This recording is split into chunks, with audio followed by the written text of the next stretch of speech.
Bismillahirrahmanirrahim. Alhamdulillahirabbil alamin. Wassalatu wassalamu ala asyrafil anbiya'i wal mursalin sayyidina wa habibina Muhammadin wa ala alihi wa sahbihi ajma'in. Asyhadu an la ilaha illallah wahdahu la syarikalah wa asyhadu anna sayyidana wa habibana Muhammadan abduhu wa rasuluh. Allahumma salli wa sallim wa zid wa barik ala sayyidina wa habibina Muhammadin wa ala ali sayyidina Muhammad. Amma ba'd. Alhamdulillah, syukur kita kepada Allah. Dengan rezeki Allah kita dapat bertemu pada malam yang bahagia ini untuk kita menyambung bacaan kitab Bahrul Mazi karangan Syekh Muhammad Idris Ibnu Abdul Rauf Al-Marbawi. Semoga Allah merahmati beliau, guru-guru beliau dan seluruh orang yang berkhidmat bagi kitab ini dengan membacanya, dengan menguraikannya, dengan mengkajinya. Semoga diberkati Allah Subhanahu Wa Taala seluruhnya. Allahumma amin. Kita masuk kepada babun fil wudu'i lil junubi iza arada ayyanam. Seorang yang berjunub, dia nak tidur, maka dia dituntut untuk berwuduk terlebih dahulu kalau dia tidak mahu mandi junub sebelum tidur. Kita akan masuk kepada bab ini. Dan sebagaimana biasa kita akan membaca terlebih dahulu hadis yang didatangkan oleh Syekh Idris Al-Marbawi yang beliau ambil daripada Sunan At-Tirmizi radhiyallahu taala anhu. Bismillah wassalatu wassalamu ala sayyidina wa habibina Muhammadir Rasulillah wa ala alihi wa itratihi wa ashabihi wa man walah. Qala al-musannif rahimahullahu subhanahu wa ta'ala wa nafa'ana Allah bi ulumihi wa ulumi masyayikhihi wa talamizatihi wa qurra'i Bahrul Mazi wa sa'ir musannafatihi wa syurrahiha Allahumma amin. Bisanadihi ila sayyidina al-imam at-Tirmizi wa minhu ila sayyidina Umar qala an Umar radhiyallahu anhu annahu sa'ala an-nabiy sallallahu alaihi wa alihi wa sallama ayanamu ahaduna wa huwa junub qala na'am idza tawadda asah wa ahsan.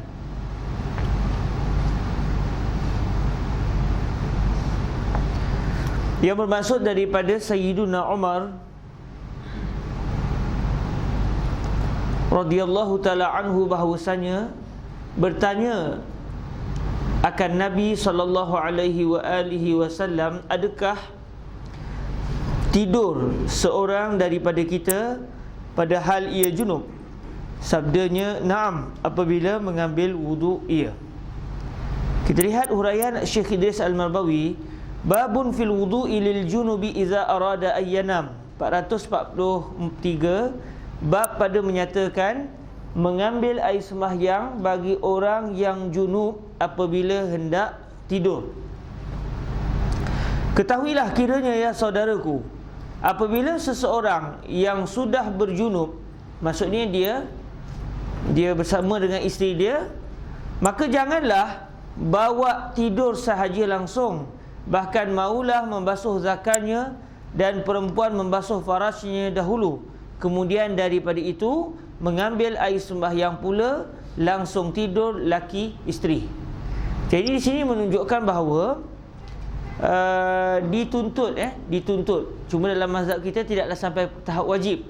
Tak ada masalah seorang itu tidur sekalipun dalam keadaan berhadas. Tapi dengan hadis ini, fuqaha kita berpandangan bahawa dituntut untuk seseorang itu disunatkan untuk berwuduk terlebih dahulu.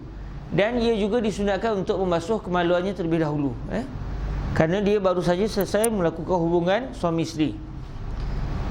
Dan di sini juga menunjukkan bahawa orang yang berhadas besar, sekiranya dia berwuduk, wuduknya sah.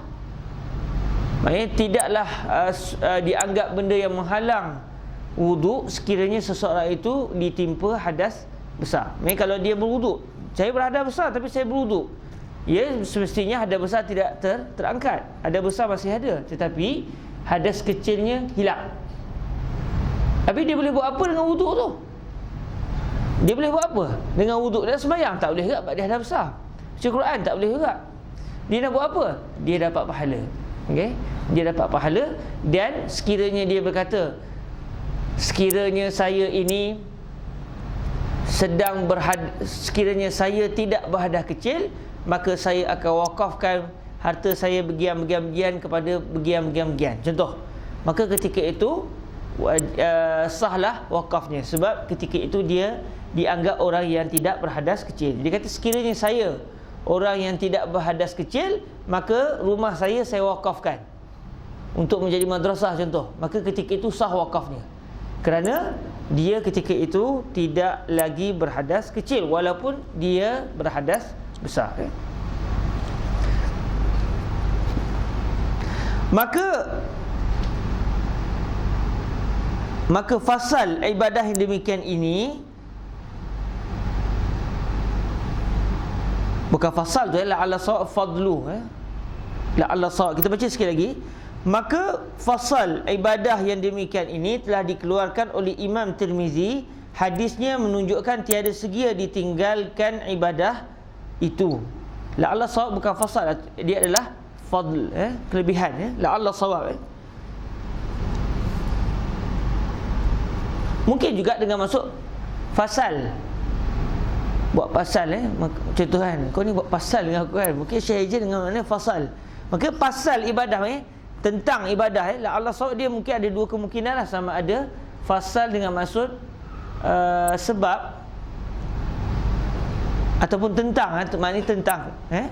Maka tentang ibadah yang demikian ini telah dikeluarkan oleh Imam Tirmizi. Hadisnya yang menunjukkan tiada segia ditinggalkan ibadah itu. Mungkin jugalah maknanya fasal dengan maksud tentang, tapi agak jauh sikit lah.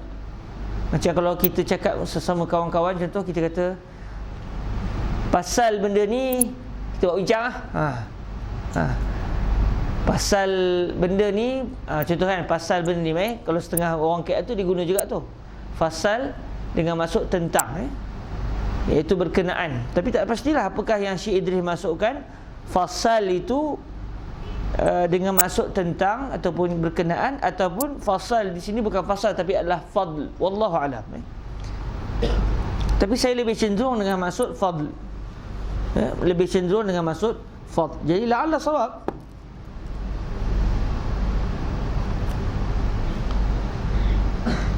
La'alla sawab kalimah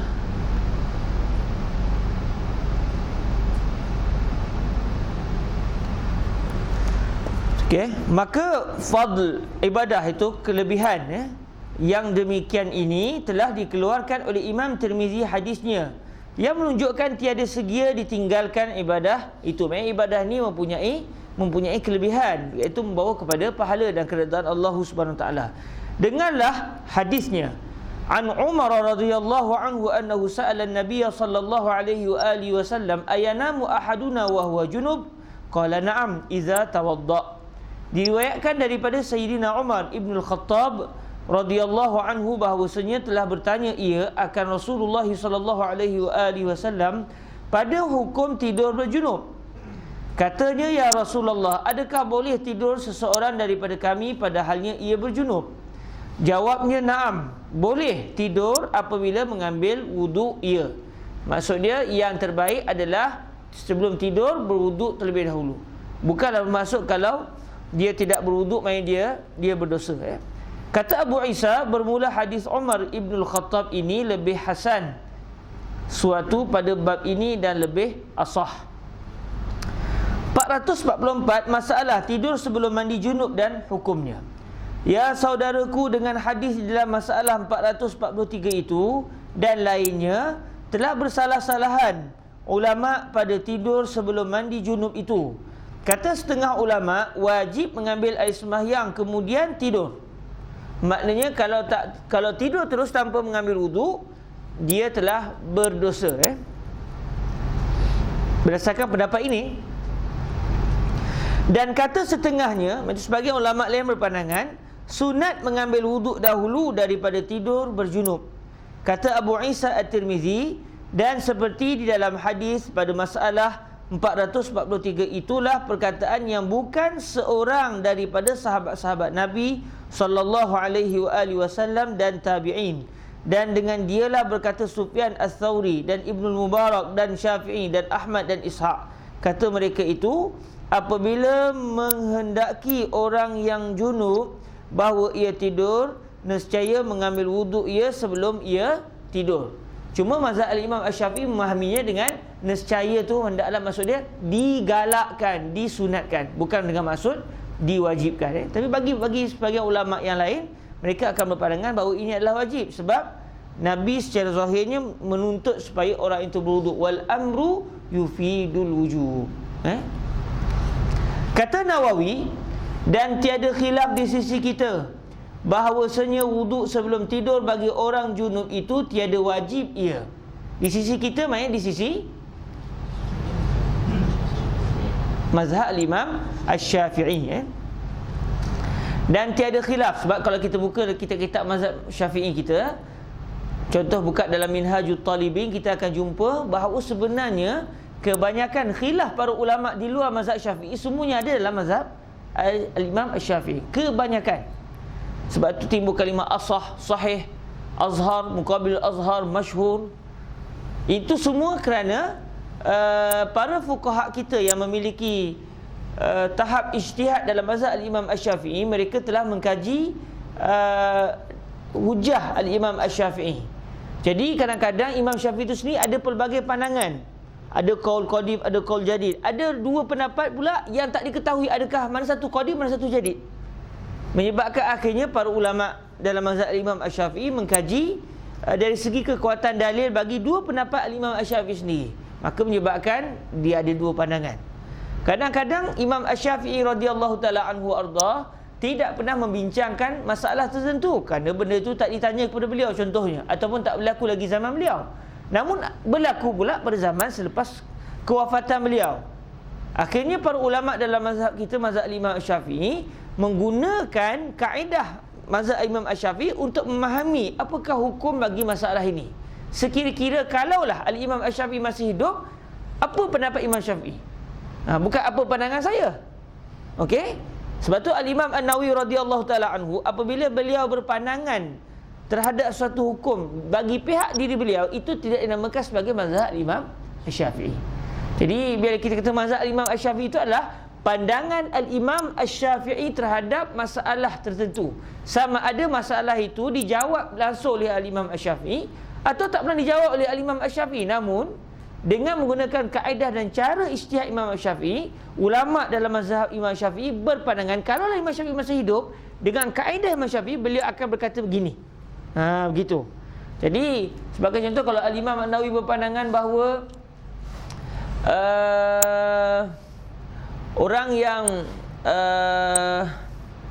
orang yang berpuasa disunatkan untuk menggosok gigi walaupun selepas zuhur, itu bukan mazhab Al-Imam Asy-Syafi'i. Itu pandangan Al-Imam An-Nawawi radhiyallahu taala anhu. Ini di antara contoh masalah-masalah yang diijtihadkan oleh Al-Imam An-Nawawi yang bermazhab Imam Asy-Syafi'i. Namun dalam masalah itu beliau berijtihad dengan pandangan beliau sendiri, dengan tidak menjadikan pendapat beliau itu mewakili mazhab Imam Asy-Syafi'i. Banyaklah kalau kita buka. Sebagai contoh, Imam An-Nawawi radhiyallahu taala anhu berpandangan bahawa ma'ul musyammas tidak makruh. Ma'ul musyammas tidak makruh kerana tidak ada dalil yang sharih daripada Al-Quran juga hadis yang menyatakan bahawa makruh menggunakan al-musyammas. Maknanya pendapat Imam An-Nawawi sini bukan mazhab Imam Syafi'i. Jadi kita tak boleh kata dalam masalah ini fuqaha mazhab Imam Syafi'i beza pendapat. Ada yang kata makruh, ada yang kata tak makruh. Sebenarnya lebih tepat dalam masalah ini pandangan fuqaha Asy-Syafi'iyah dengan maksud dalam mengkaji apakah pandangan Al-Imam Asy-Syafi'i, mereka mengatakan makruh. Cuma Imam Nawawi atas kapasiti beliau salah seorang orang alim dalam mazhab Imam Syafi'i, pandangan peribadi beliau adalah tidak makruh. Kata Nawawi, dan tiada khilaf di sisi kita bahawasanya wuduk sebelum tidur bagi orang junub itu tiada wajib ia. Maka dengan inilah berkata Malik dan jumhur, iaitu jumhur ulama dalam mazhab lain. Dan telah berjalan Ibnu Habib, saya tak pasti, ya imma Ibnu Habib, ya imma Ibnu Hubaib, wallahualam, saya tak pasti. Kita murajaah balik apakah cara sebutan betul bagi nama ulama ini. Seakan-akan yang saya dengar daripada para syuyukh kita bila sebut-sebut tentang nama-nama ulama ni, seakan-akannya Ibnu Habib, Ibnu Habib. Siapa yang pasti secara tepat? Kok biasa belajar mazhab Imam Malik contoh? Ataupun pernah terdengar? Ke first time dengar? Ya satir.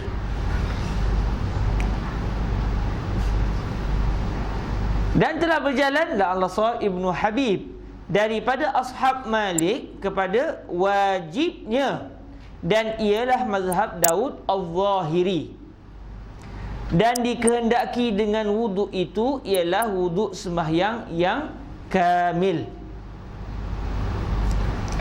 445 masalah tidur Nabi dengan berjunub dan bahasnya. Masalah tidur Nabi dengan berjunub dan bahasnya. Ya saudaraku, pada hadis di dalam masalah 442 itu menunjukkan Nabi tidur dengan tiada menyentuh air. Masalah 442, iaitu pada masalah yang telah lepas. Iaitu kalau kita lihat hadisnya, iaitu hadis yang ke-99. An Aisyah radhiyallahu taala anha qalat kana Rasulullah sallallahu alaihi wa alihi wasallam yanamu wa huwa junubun la yamassu ma'an. Itu yang dimasukkan dengan hadis yang menunjukkan secara zahirnya Nabi tidur dalam keadaan langsung tidak menyentuh air. Maksudnya langsung tak berwuduk, langsung tidak mandi junub, tidur terus.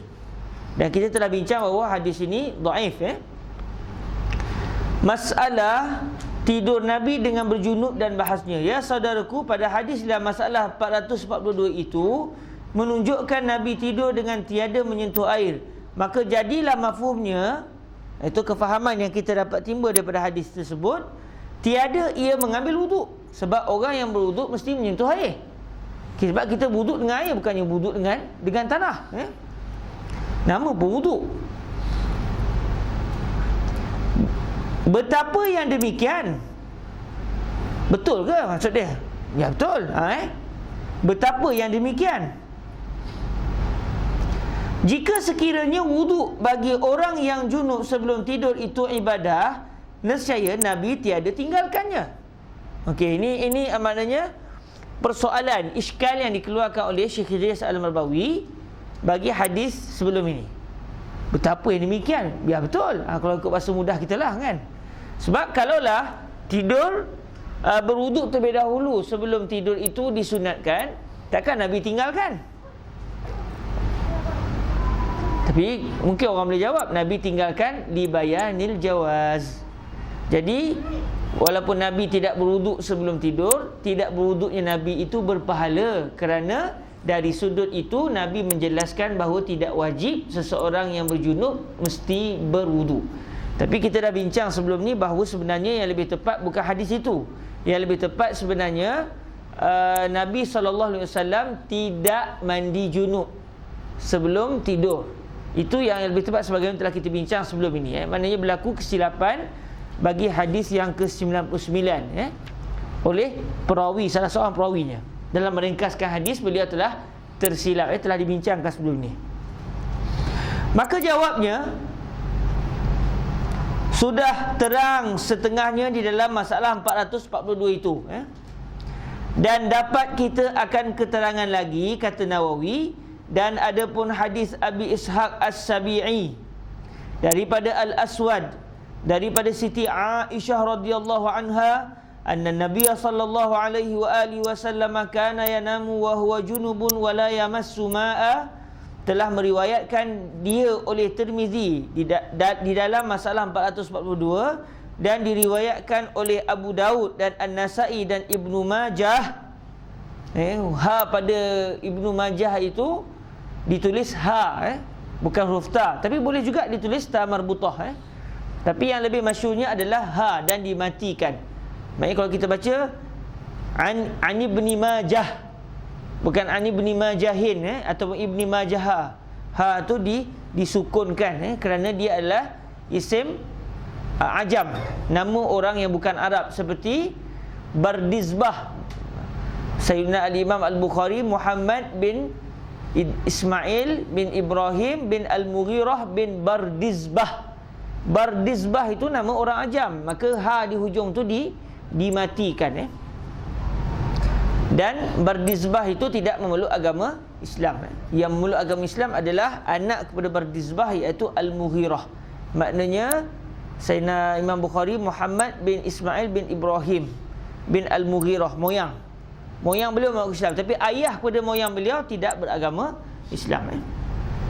Ya Imam Islam tak sampai lagi ke tanah Uzbek. Ya Imam memang sampai, tapi beliau tak masuk Islam. Saya tak tahu mana satu yang berlaku. Dan diriwayatkan oleh Abu Dawud dan An-Nasa'i dan Ibnu Majah dan lain daripada mereka itu. Maka kata Abu Dawud daripada Yazid bin Harun, telah waham, telah tersilap, telah waham Abu Ishaq pada ini, yakni pada katanya la yamassu ma'ah.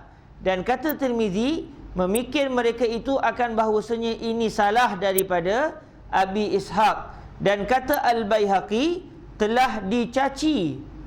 Dicaci di sini bukan memaki, maksud dia bukan ulama ahli ni kerja suailah budak ni kan, suailah Abu Ishaq ni, hantulah dia, bukan. Caci di sini maksud dia telah mengkritik. Caci yang dimasukkan sini adalah mengkritik. Jangan salah faham lah.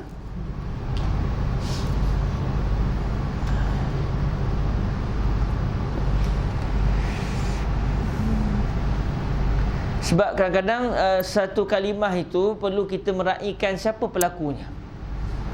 Kalau kita sebut sesungguhnya Sayyidina Muawiyah telah berkelahi dengan Sayyidina Ali, kalau kita berkelahi apa dia? Tumbuk kan? Tumbuk, maki, terajang. Tapi masuk berkelahi sini maknanya telah berbeza pandangan. Itu di antara contoh lah. Kadang-kadang kita kena tengok siapa orang yang kita ceritakan itu. Siapakah orang yang kita ceritakan itu. Dan jangan kita kiaskan orang soleh dengan kita. Kita bila bergaduh ni kira maki mengumpat, macam tu jugalah orang soleh. Jangan tak betul cara kias tu. Dan kata Al-Baihaqi,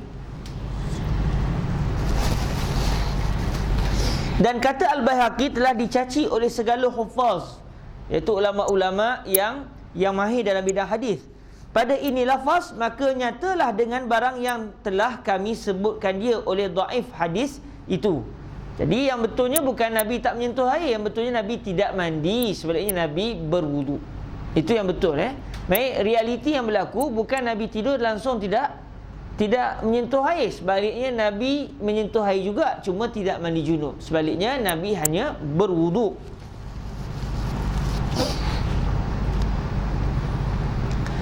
Dan apabila sabit dhaif, tiadalah tinggal padanya dengan barang yang diiktiradkan dengannya atas barang yang telah kami dahulukan akan dia. Jadi kalau dhaif tak boleh jadi hujah lah. Okey. Dan jikalau difardukan di sini maksud dia apa? Diwajibkan. Kalau diwajibkan, kita cuba tengok ayat dia. Dan jikalau difardukan hadis Abi Ishaq itu tiada dhaif, maknanya hadis itu jadi fardu. Nak kena buat apa dengan hadis tu kalau jadi fardu?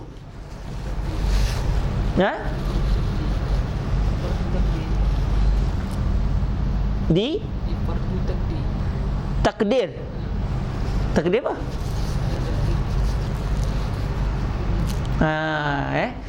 Di ihtimal, di takdir. Lau qaddarna, lau faradna. Kalau masalah lau faradna, maksudnya lau qaddarna, lau qulna. Lau qulna. Jadi bukan difardukan di sini, maknanya diwajibkan. Kalaulah dianggap dianggap gitulah.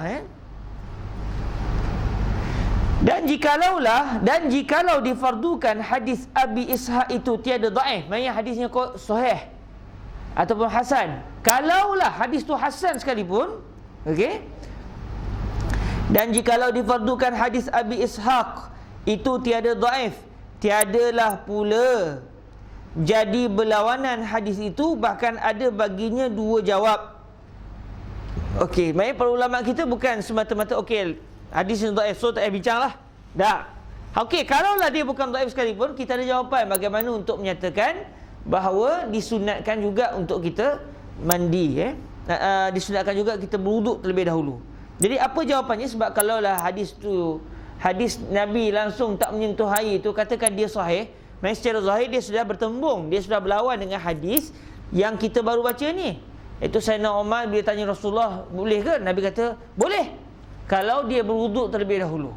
Maknanya dituntut untuk berwuduk. Tiba-tiba Nabi katakan dalam hadis tu, katakan dia sahih, Nabi tidur dalam keadaan tidak berwuduk langsung. Jadi adakah di sana berlaku pertembungan di antara dua hadis atau macam mana?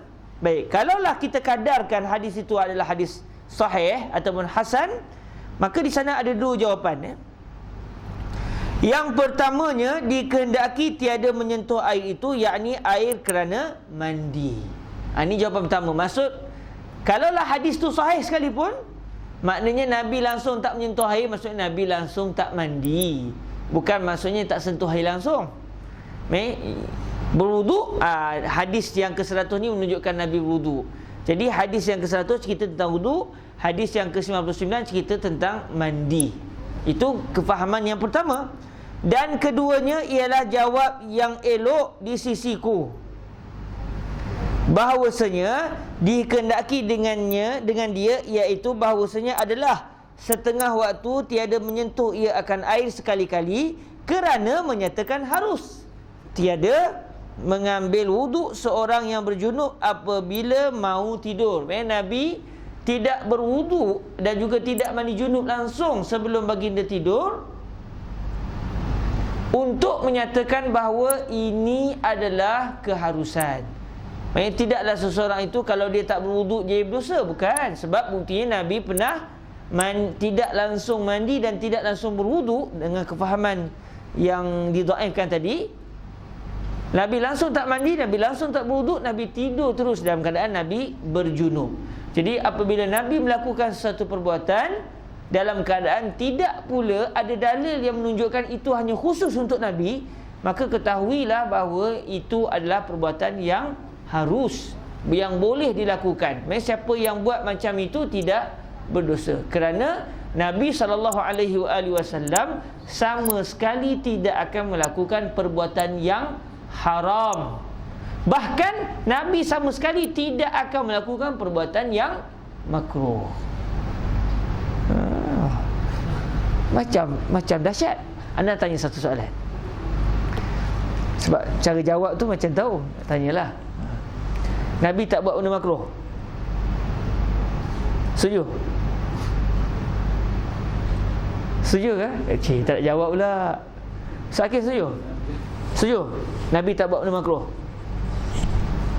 Tadi anda keluarkan kenyataan Nabi langsung tidak melakukan perbuatan haram, itu setuju. Takkan Nabi buat benda haram, dosa. Sedangkan Nabi itu maksum.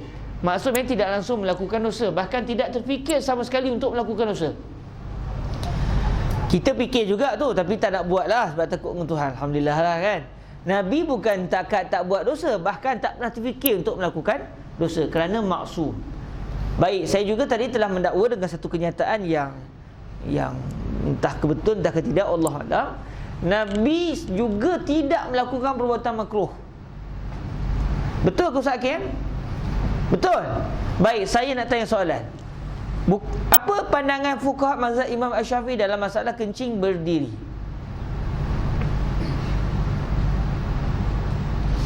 Haram? Makruh?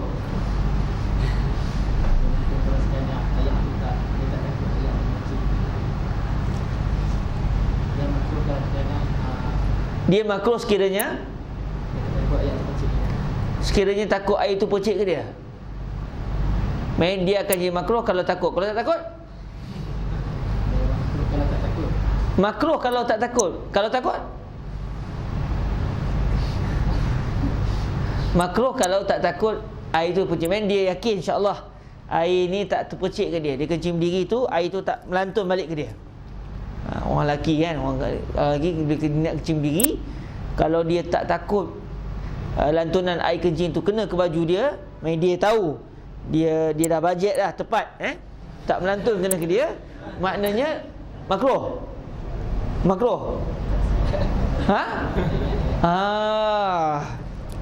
Okeylah. Jadi tak tahulah ni. Main ada kadar makruh lah. Okeylah, kita tukar lain. Minum berdiri. Makruh ke tak makruh? Tak tahu juga. Apa contoh Nabi? Okey, tak ada. Lepas tu saya yang kena dakwa. Allahu Akbar. Okey, siapa yang tahu apa hukum kencing berdiri? Ustaz tahu? Makruh. Dalam kitab mana sebut? Betul, pernah baca? Baik. Maknanya mazhab Syafi'i makruh.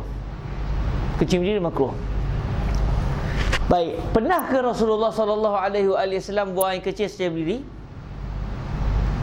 Nabi melakukan perbuatan makruh. Okey, mantik begitu tak? Buang kencing berdiri makruh. Nabi sallallahu alaihi wasallam buang air kecil secara berdiri. Nabi sallallahu alaihi wasallam telah melakukan perbuatan makruh. Ada siapa nak boleh keluar niatan keluarkan pandangan? Allah, hebat orang Kelantan akhir orang Kelantan. Makruh selain Nabi sallallahu alaihi wasallam. Saya tahu ramai yang jawapan tu memang lihat jawab Maknanya perbuatan itu sendiri pada kacamata kita memang makruh, tetapi pada untuk Nabi sallallahu alaihi wasallam tidak menjadi makruh. Kerana Nabi ditugaskan untuk menyampaikan syarak dengan cara ucapan dan juga dengan cara perbuatan. Jadi apabila Nabi SAW pernah melarang seseorang daripada melakukan satu perbuatan, contohnya Nabi pernah larang Sayyidina Umar bin Al-Khattab radhiyallahu taala anhu jangan minum, jangan kencing berdiri. Nabi pernah larang. Dan dalam ilmu usul kita pelajari an-nahyu yufidul hurmah. Larangan itu kalau tak ada sebarang bukti lain, tak ada dalil lain, maka kita akan berpandangan bahawa larangan itu untuk menyatakan bahawa perbuatan yang dilarang itu adalah haram. Jadi bila Nabi melarang Sayyidina Umar bin Al-Khattab jangan kencing berdiri, menunjukkan kencing berdiri secara zahirnya adalah haram. Apabila Nabi pula dalam satu keadaan pernah buang air kecil secara berdiri, maknanya akan fahamlah mujtahid bahawa kencing berdiri bukan haram sebenarnya. Sebab kalau haram, nescaya Nabi tidak akan melakukannya sama sekali. Jadi bila Nabi buang air kecil secara berdiri, kalau kita yang buat macam tu makruh. Tapi bagi Nabi atas kapasiti untuk menerangkan hukum hakam, dan antara cara menerangkan bahawa larangan adalah tidak haram adalah dengan cara melakukan perbuatan yang dilarang tersebut, maka Nabi SAW apabila baginda buang air kecil secara berdiri, baginda berpahala. Bila kita buang air kecil secara berdiri, kita tak dapat pahala. Melainkan kata sebagian ulama, sekiranya kita buang air kecil secara berdiri dengan niat untuk melakukan satu perbuatan yang pernah dibuat oleh baginda Nabi, maka ketika itu dia akan jadi berpahala. Dan dalam kitab Al-Majmu' seingat saya, Al-Imam Nawawi pernah menyatakan di satu tempat itu mereka akan buang air kecil sekali setahun secara berdiri, demi untuk melakukan satu perbuatan yang pernah dilakukan oleh baginda Nabi dengan niat nak ikut apa yang Nabi lakukan. Maka ketika itu dia akan berubah kepada dapat pahala insya-Allah subhanahu wa ta'ala. Cuba janganlah lepas ni macam tu Nabi kahwin 11, jadi saya nak kena buat kat sekali ni dengan niat mengikut baginda Rasul. Kenapa? Kerana ketika itu dia berlawan dengan satu benda lain pula. Kerana berkahwin lebih daripada 4 itu adalah khususiat Rasulullah, hanya khusus untuk Nabi dan bukan untuk umat baginda.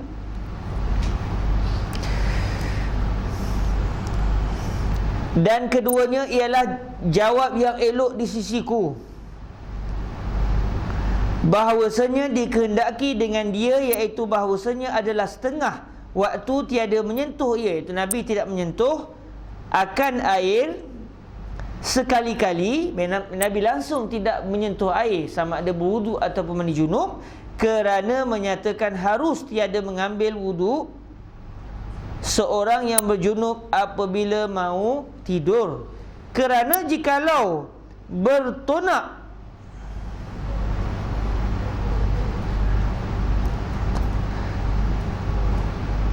tak boleh. Kena buka kamus. Tunak apa tunak? Ada yang tahu makna?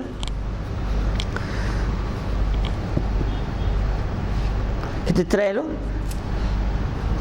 Kerana jikalau bertonak ia atas mengambil wuduk dengan sentiasa apabila ia mau tidur dalam junub, nescaya tawahum orang akan wajibnya.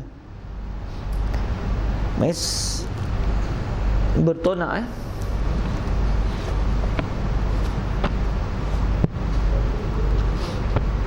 tonak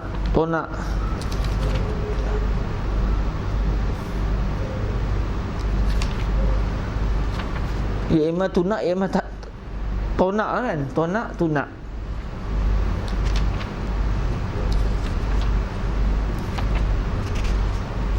tasawuf, ajaran usaha jalan untuk mengenal Allah. Tebat, telun,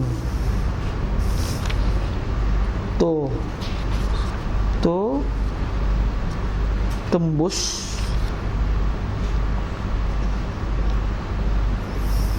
macam-macam kalimah.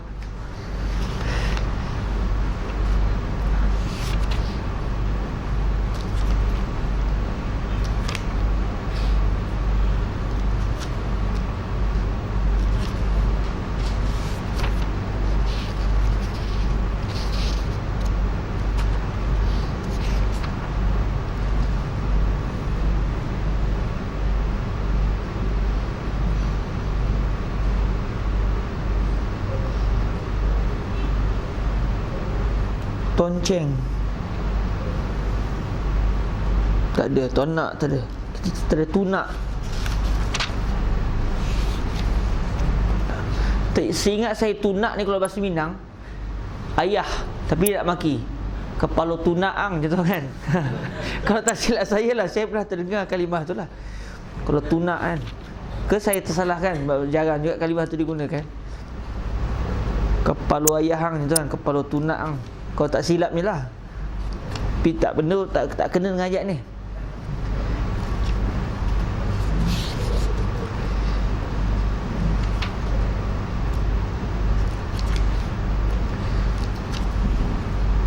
Tunak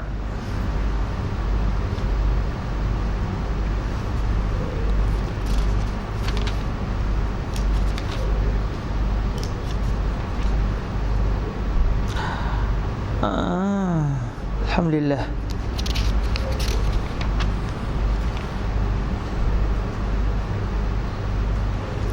Tunak tidak berhenti-henti, berterusan, tetap setia, patuh, taat. Itu makna yang kedua.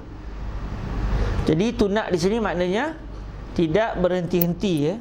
Jikalau tidak berhenti-henti ia atas mengambil wuduk dengan, iaitu dengan cara sentiasa apabila ia mahu tidur dalam junub, nescaya tawahum orang akan wajibnya. Jadi alhamdulillah, tunak bermaksud tidak henti-henti.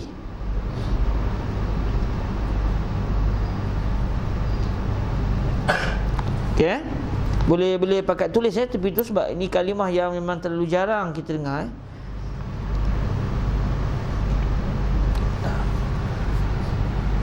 Tunaang tu bahasa Minang lah. Itu jarang dengar. Saya pun nak kena tanya balik mak, betul ke saya tersalah dengar. Tapi rasa macam tunak tu lah. Kerana jikalau bertunak, maksudnya jikalau terus menerus, berterusan ia iaitu Rasulullah SAW atas mengambil wuduk dengan sentiasa apabila ia mahu tidur dalam junub. Setiap kali Nabi nak tidur, dan kadang Nabi berjunub, Nabi akan wuduk terlebih dahulu. Tak pernah ada sekali pun Nabi tak berwuduk. Kalaulah benda tu yang berlaku, nescaya tawahum orang akan wajibnya. Nescaya orang akan menganggap bahawa berwuduk sebelum tidur bagi orang yang berjunub adalah wajib kalau dia tak nak mandi junub. Sedangkan itu bukan maksud bagi Rasulullah SAW. Maka kalaulah hadis yang diriwayatkan oleh Abu Ishaq itu sahih, maknanya kita akan mengatakan Nabi pernah sekali atau mungkin beberapa kali Nabi pernah tidur dalam keadaan tidak berwuduk terlebih dahulu sebelum tidur, untuk menyatakan bahawa arahan baginda kepada Sayyidina Umar dan juga para sahabat lain untuk berwuduk terlebih dahulu sebelum tidur kalau berjunub, arahan itu bukan arahan wajib tapi arahan istihbab. Maka menunjukkan hukum pada umat itu jadi ibadah pula padanya. Maka menunjukkan hukum pada umat itu jadi ibadah pula padanya. Maksudnya ibadah wajib. Maka jadilah Nabi tiada keluar daripada nama beribadah. Wallahu a'lam.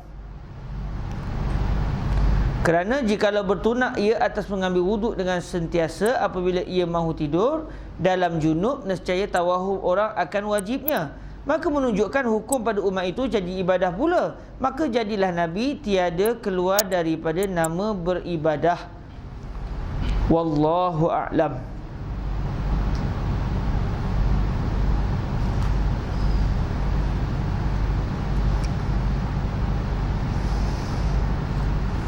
Kerana jikalau bertunak ia atas mengambil wuduk dengan sentiasa apabila ia mahu tidur dalam junub, nescaya tawahum orang akan wajibnya. Maka menunjukkan hukum pada umat itu jadi ibadah pula padanya. Maka jadilah Nabi tiada keluar daripada nama beribadah. Wallahu a'lam. Jadi apabila Nabi SAW ni bagi pandangan yang kita cuba anggaplah, kalau lah hadis yang diriwayatkan oleh Sayyidina Abu Ishaq As-Sibai tadi itu adalah hadis yang sahih ataupun hasan yang boleh jadikan hujah, yang menunjukkan Nabi SAW pernah tidur dalam keadaan berjunub, dalam keadaan Nabi tidak pula berwuduk sebelum tidur, bahkan tidak juga mandi junub sebelum tidur. Maka kalaulah hadis itu adalah sahih, maka orang akan tahu bahawa kalau orang tu tidur dalam keadaan dia tak berwuduk, tidak mengapa. Tapi jadi ibadah yang afdalnya berwuduk.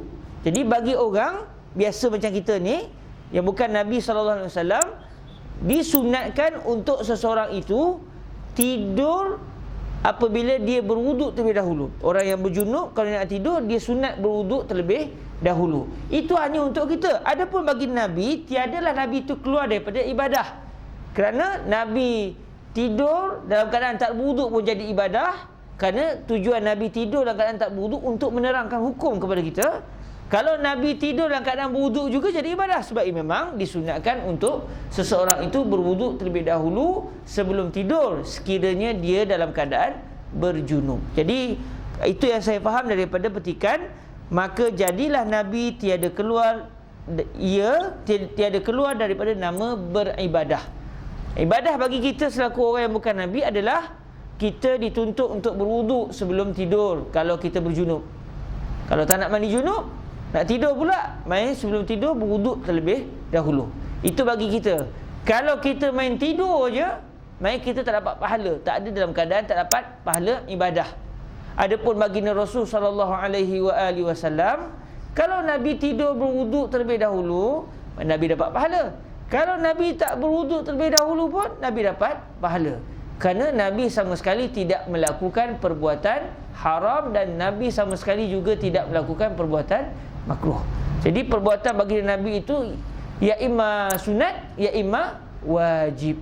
Hatta kalau Nabi buat benda harus pun dapat pahala sunat. Kerana itu menunjukkan bahawa perbuatan itu tidak haram. Kalau diniatkan untuk tidak wuduk dan niat untuk ikut Rasulullah.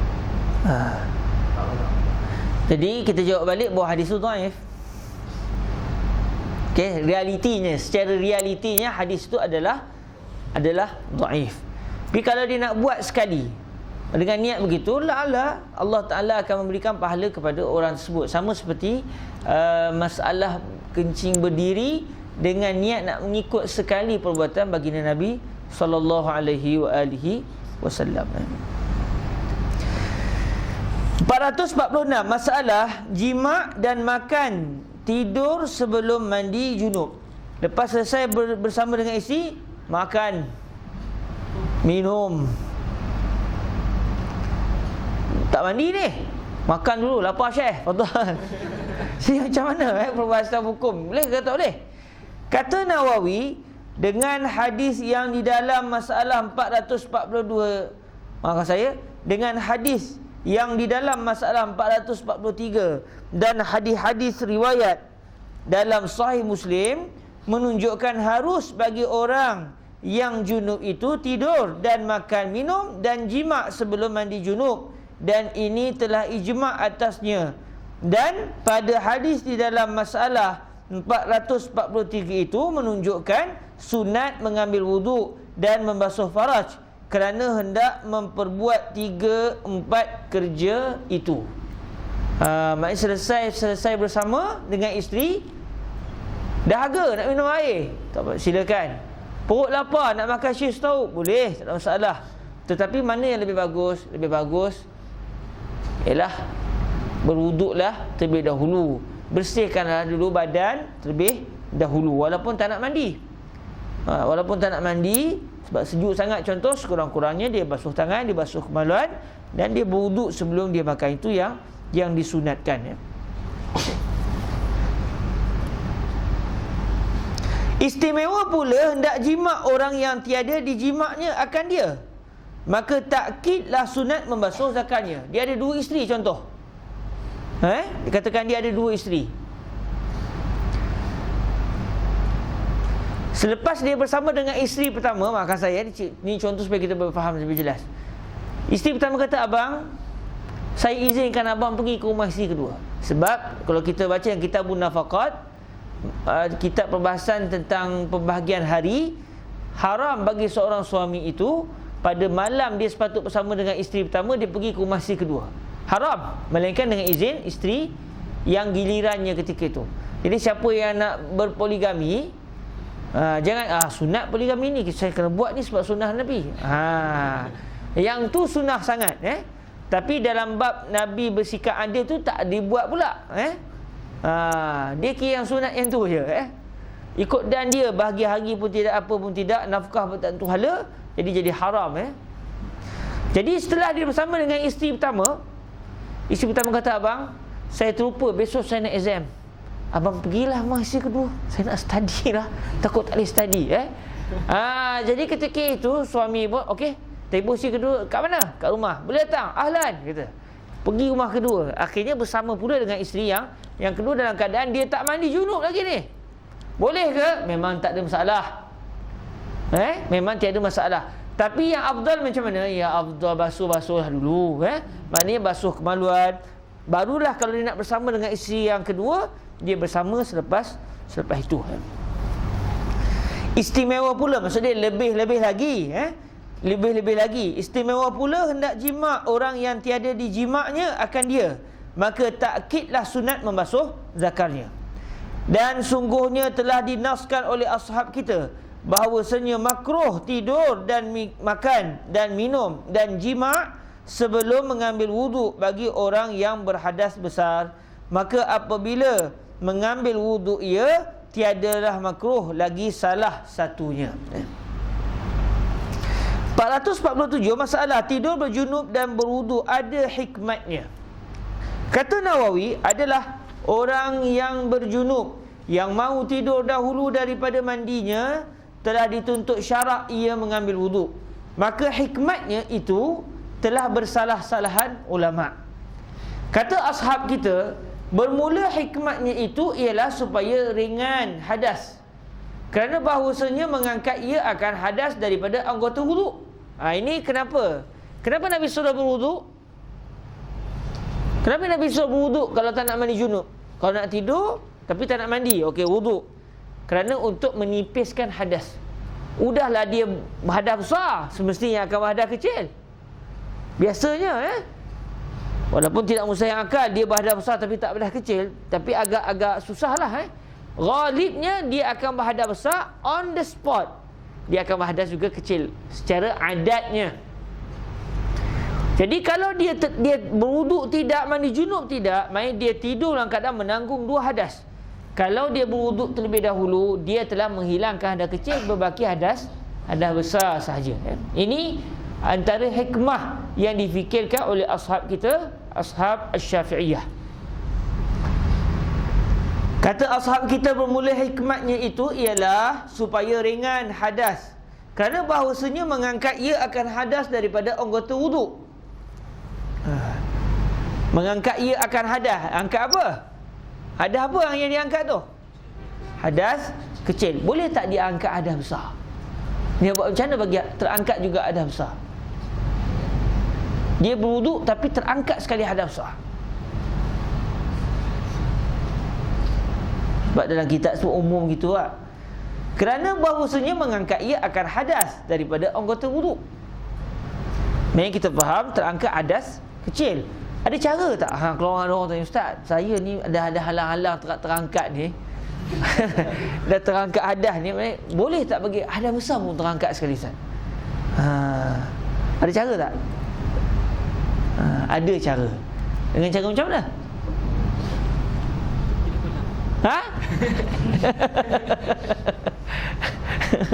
Dengan cara macam mana, Akhi? Orang yang kuat bertanya. Yang muka macam Ustaz Nasrul. Macam mana cara dia, Akhi? Mandi junub dia bukan mandi, dia berwuduk. Dia bukan nak mandi. Dia tak ada basuh badan semua tak. Dia berwuduk je. Cuma dia nak buat macam mana 2 and 1. Berwuduk pun ya, mandi junub pun ya. Dapat sekali terangkat hadas junub. Dia buat macam mana, Akhi?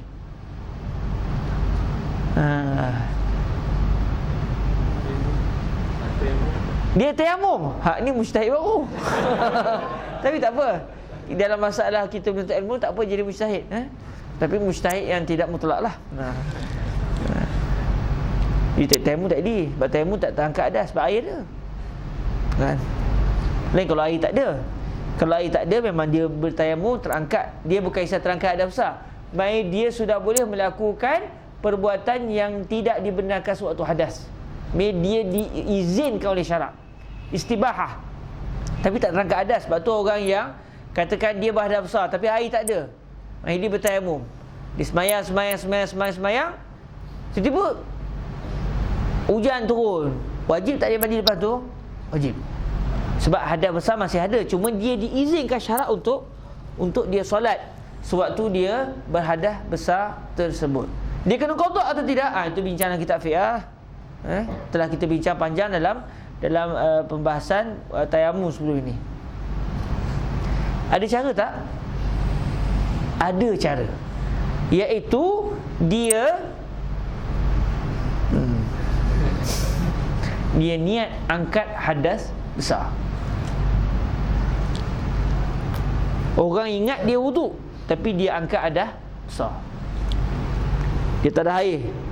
Saja aku mengangkat hadas besar kerana Allah Ta'ala.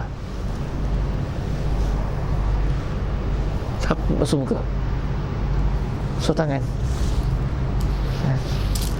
sapu kepala, basuh kaki. Jadi apa yang berlaku? Terangkatlah hadas besar pada muka, tangan, kepala dan kaki. Ni dada? Dada tak terangkat lagi. Bila nak angkat tu? Bila lepas tu lah. Besok pagi dia muka dah selesai, tangan dah selesai, kepala selesai, kaki. Jadi dia pun leher belum lagi, badan peha belum, peha, lutut belum, betis belum, kaki dah. Maknanya dia hanya perlu membasuh baki badan yang bukan anggota wuduk. Kerana bila dia angkat hadas besar pada anggota wuduk, terangkat sekali lah hadas kecil. Jadi ketika itu apa yang berlaku? Ada besar pun terangkat, ada kecil pun terangkat. Tapi saya nak tanya satu lagi soalan. Ketika dia angkat, dia tadah air tu dengan niat mengangkat hadas besar, dia dah tadah air tu, tangan sini lah. Saja aku mengangkat hadas besar. Okey, saja aku mengangkat hadas besar kerana Allah Ta'ala. Lepas tu dia pun sapu mukanya. Terangkat tak hadas muka? Hadas besar pada muka. Sebab apa tak terangkat? Sebab dia niat sebelum kena muka. Okey. Maknanya kalau dia niat masa air bertakun di tangan tu, Terangkat tak atas muka? Terangkat. Tak terangkat? Tak terangkat. Sebab apa? Sebab dia sudah berniat sewaktu dia menadah tangan, dalam keadaan dia tak niat tangan dia sebagai pencedok, air itu jadi air mustakmal untuk muka, tetapi terangkat adas besar pada tapak tangan. Okey, dalam masa yang sama muka tak terangkat lah. Akhi faham dengan sebab dia tak niat di muka, tapi sebenarnya kerana air itu sudah menjadi mustakmal. Hatta kalau dia niat untuk muka sekalipun, dia dah niat saja aku mengangkat adas besar kerana Allah Ta'ala, dan kadang dia tak niat tangan dia sebagai pencedok. Apa yang berlaku? Hadas besar sudah terangkat pada bahagian yang terkena air di tangan dia.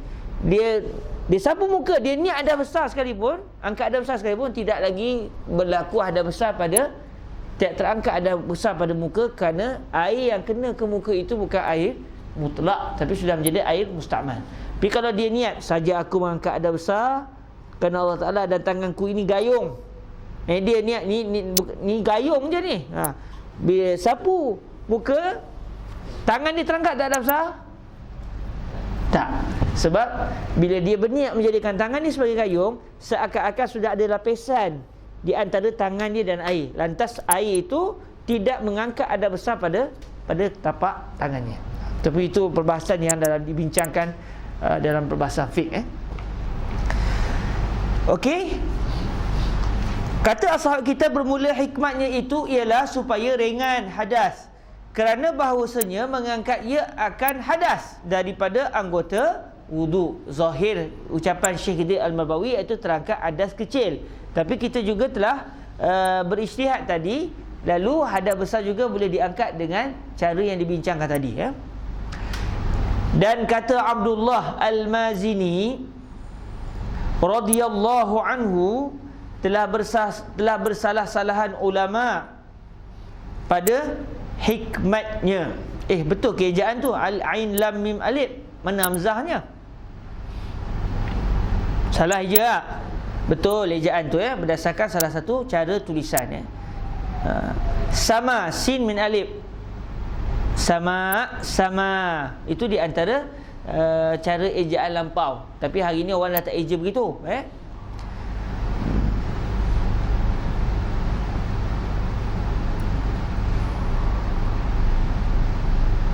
Saya terlupa dalam doa istighasah yang Syekh Idris, Syekh Yusri selalu baca setiap hari Jumaat tu, antaranya ilas sama, tak ada hamzah, ilas sama, as-sama. Itu merujuk kepada as-sama, as-sama. Itu di antara cara ejaan lampau. Walaupun mungkin sebenarnya terjatuh tu, tapi kalau kita nak kata betul juga pun tak ada masalah, Dan kata Abdullah Al-Mazini radhiyallahu anhu, telah bersalah-salahan ulama pada hikmatnya. Kata setengah ulama, supaya orang yang berjunub tidur ia atas salah satu daripada dua suci. Entahkan mati ia, takut dengan macam ni. Entahkan mati ia di dalam tidurnya, maka pada waktu memandikannya meratakan air jua. Dan kata setengah ulama, bahkan barangkali boleh jadi rajin dan bangkit hati langsung mau mandi dengan sebab mengambil wudu, menghilangkan kemalasan. Sebab yang paling terbaik dia mandi terus sebelum tidur, Jadi yang kedua tu dia kata ialah daripada langsung tak berwuduk, dah lah dia tidur berjunub pun ya, berhadas besar pun ya. Jadi bila dia mandi tu, kalau dia berwuduk terlebih dahulu, sekurang-kurangnya dia mati dalam keadaan berwuduk, Baik, masalah yang terakhir pada malam ini, 448, masalah tidur orang haid sunat berwudukkah? Sebab orang haid kalau dia berwuduk tidak sah. Dia nak buat apa dengan haid dia? Dia nak buat apa dengan wuduk kalau dia berhaid? Sebab tu tidak sah orang perempuan berwuduk kalau dia sedang berhaid. Berbeza dengan orang yang berhadas besar dan kadang dia tidak ditipu haid, dia boleh hilangkan. Haid tak boleh hilang. Saya datang haid, saya nak hilangkan sekarang juga. Besok tak nak datang haid. Nak buat macam mana? Bolehlah makan ubat. Tapi kalau kita nak makan ubat, nak buat macam mana? Besok kau datang juga. Benda tu memang benda yang bersifat tabi'i. Beza dengan maafkan sebut, beza dengan orang yang didatangi hadas besar. Dia datang hadas besar sekarang, dia nak hilangkan 2 minit lepas tu pun boleh, bila-bila pun boleh. Jadi sebab tu orang berhaid kalau dia berwuduk, wuduknya tidak sah, bahkan berdosa kerana tala'ub, main-main, bukan ada faedah pun. Masalah tidur orang haid sunat berwudukkah? Kata Imam Nawawi, telah berkata Al-Mazini, dan telah berlaku perselisihan pada sunat berwuduk itu. Maziri, maaf kasih, Abdullah Al-Maziri, saya sebut tadi Al-Mazini, Maziri, maafkan saya. Dan kata Abdullah Al-Maziri.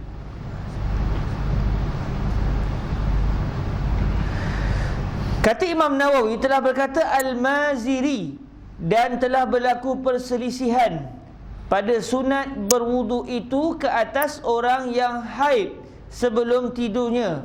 Maka orang yang mengatakan supaya tidur ia atas salah satu daripada 2 suci, disunatkan baginya wuduk. Intaha. Ini satu pandangan, tapi ini bukan pandangan yang standard dalam mazhab al-Imam Asy-Syafi'i. Kata Nawawi, dan adapun ashab kita, iaitu ashab Asy-Syafi'iyah, maka bahawasanya mereka itu muafiqkan, iaitu bersepakat atas bahawasanya tiada sunat wuduk bagi orang yang haid dan nifas, kerana bahawasanya wuduknya tiada memberi bekas pada hadas kedua-duanya. Maka jika sudah habis haidnya, jadilah ia seperti orang junub. Itulah hukum orang-orang perempuan haid. Wallahu a'lam. Jadi orang perempuan dia tidaklah disunatkan untuk berwuduk sebelum tidur. Kerana orang perempuan itu memang kalau berwuduk pun tidak sah wuduknya. Tidak sah wuduknya. Kalau dia didatangi haid, suaminya melakukan hubungan dengan dia, maka berdosalah perempuan tadi kalau dia redha. Okey? Tapi Ustaz, sekarang saya dah terlajak, jadi saya nak mandi pun tak boleh lagi sebab saya datang haid. Jadi saya nak wuduk ke Ustaz? Tetap tak boleh, kerana dia tertakluk dengan hukum haid pula. Okey? Walaupun dia berjunub, dalam masa yang sama dia juga ada satu lagi hadas besar, iaitu haid. Jadi apabila dia berhaid, dia tidak boleh berwuduk. Dia tidak boleh berwuduk. Wallahu a'lam. Baik, kita berhenti setakat ini dahulu. InsyaAllah ada rezeki kita akan sambung pada perbincangan yang keseterusnya, InsyaAllah. Silakan.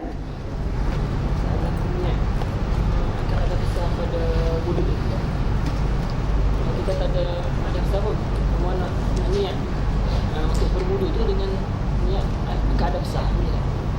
Sahabat kita tanya, satu orang dia tak ada hadas besar, tapi dia berwuduk dan dia niat untuk angkat hadas besar. Boleh tak boleh? Tak boleh. Dia ada unsur tala'ub. Kenapa dia nak berniat angkat hadas besar sedangkan dia tidak berhadas besar? Sah-sah sama dia nak main-main atau dia ni penyakit was-was, entah-entah ada hadas besar pun. Jadi sebenarnya tidak boleh seseorang itu berniat untuk mengangkat hadas besar kalau dia tak ada hadas besar, sebab dia tala'ub, dia bermain dalam ibadah. Dia perbahasan ni akan dibincangkan panjang-panjang oleh para ulama kita dalam masalah contoh berwuduk. Dia katakan dia berhadas kecil sebab buang air kecil. Itu je hadas dia. Tiba-tiba masa berwuduk dia pergi niat lain pula. Saja aku berwuduk untuk mengangkat hadas kentut. Kan buang angin tu pun berhadas kecil juga. Tapi kawan tadi sebelum dia buang air, dia dah berwuduk. Tiba-tiba dia pergi buang air. Maknanya dia berhadas besar, dia berhadas kecil dengan sebab buang air kecil. Dia berhadas dengan sebab kentut ke? Tak ada. Kalau dia niat saja aku mengangkat hadas kecil, selesai masalah. Okey? Kalau dia sebut sebab tak sengaja, tersilap, okey. Tapi masalah dia tahu saja. Dia buang air itulah hadas dia. Itu boleh kata saja aku mengangkat ada kerja kerana aku terkentut dengan kuat. Padahal tak terkentut pun. Dibincang oleh fuqaha dari segi status wuduknya tadi, sah ataupun tidak. Yang pasti dia main-main. Sebab dia tak ada hadas tu apa nak ni? Ya imma dia main-main, ya imma dia ni was-was. Was-was jangan main-main, jadi macam huruf P tu. Awak nak makan pisang, tak boleh sebut, takut jatuh talak. P. Hati-hati jangan jadi was-was begitu. Siapa yang kena penyakit was-was, dia kena ubati penyakit was-was dia. Kalau tidak dia jadi gila insya-Allah lepas tu. Takut nanti dia tak boleh nak hidup sebab dia jadi was-was yang melampau. Orang kena penyakit was-was ni dia diganggu syaitan dengan sebab dia tidak memiliki ilmu. Sebab kalau dia belajar betul-betul, dia tidak akan ditimpa was-was insya-Allah. Baik, ada soalan lain? Kuat tanya ni.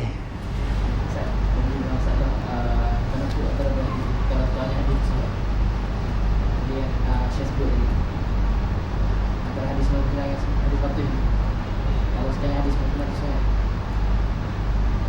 Jadi dulu kalau kita kata ukul muqaddam al-fa'. Macam mana? Bila kalau kita kata ukul muqaddam al-fa'. Al-qawlu muqaddam 'ala al-fi'l. Ma qawlu rasul muqaddam 'ala al-fi'l. Dia akan ada satu perbahasan dalam ilmu usul at-ta'arud at-tarjih. Sekiranya Nabi buat lain, Nabi suruh lain. Dia ada perincian yang sangat-sangat panjang, ada dalam matan waraqat. Adakah bila Nabi contoh, Nabi kata jangan, Nabi kata sila Allahumma salli ala Muhammad, sila berwuduk. Kalau kamu badan besar, kamu tak nak mandi junub, kamu hendaklah berwuduk terlebih dahulu. Tiba-tiba katakan ada satu hadis sahih yang Nabi tidak berwuduk, supaya Nabi tidur terus. Memang bertembung di antara ucapan Nabi dan juga perbuatan Nabi. Mana satu yang nak didahulukan, itu satu perbincangan yang panjang dalam ilmu usul fiqh. Kerana adakah perbuatan Nabi itu khusus untuk Nabi ataupun juga untuk kita? Adakah Nabi itu atas dasar khususiat Nabi, ataupun yang Nabi buat itu juga adalah untuk kita juga? Jadi bila untuk kita juga, kalau khusus untuk Nabi, selesai masalah. Jadi Nabi suruh kita wuduk kerana memang kita dituntut untuk wuduk. Adapun Nabi tak wuduk, itu khususiat Nabi. Contoh, katakan. Contoh macam kita dilarang untuk masuk masjid dalam keadaan berjunub, tapi Nabi SAW kalau masuk masjid dalam keadaan berjunub tak ada masalah. Kenapa? Kerana di antara hurmatul masjid dengan hurmatul Rasul itu lebih a'la. Jadi kita masuk masjid dalam keadaan berhadap besar tak boleh, sebab demi untuk meraihkan kehormatan masjid. Tapi kalau masuk dalam masjid itu adalah Nabi dalam keadaan berhadap besar, tak ada masalah, sebab walaupun masjid ada kehormatan, tapi kehormatan Nabi lagi besar. Jadi kalaulah perbuatan Nabi yang bercanggah dengan arahan Nabi itu, perbuatan itu khusus untuk Nabi, selesai masalah. Tak terkait dengan kita lah maknanya. Tapi kalau sebenarnya perbuatan Nabi itu untuk kita tiru juga macam tu, dalam keadaan bertemu dengan ucapan Nabi, dia akan masuk dalam babut ta'arud wa tarjih. Jelas Nak tahu benda tu, akhir boleh buka dalam kitab Al-Waraqat dan juga huraian-huraiannya. Okey. Dia termasuk dalam ta'arud di antara perbuatan dan juga arahan Nabi. Dia akan masuk dalam dengan makna umum begitu. Bila berlaku pertemuan di antara arahan Rasulullah dan juga perbuatan bagi Nabi SAW, mana satu kita nak dahulukan, perbuatan ataupun arahan? Dia akan masuk dalam perincian-perincian yang disebut oleh ulama usul dalam kitab At-Ta'arud wa Tarjih. Jadi saya serahkan kepada Ustaz untuk melihatnya dalam kitab usul. Antaranya saya cadangkan Al-Waraqat. Boleh tengok. Kalau tak ada kitab Al-Waraqat, boleh tengok dalam bilik ujung tu ada kitab Al-Waraqat. Ada benda tu ada disebut Okey, rasanya sekadar tu dahulu saja.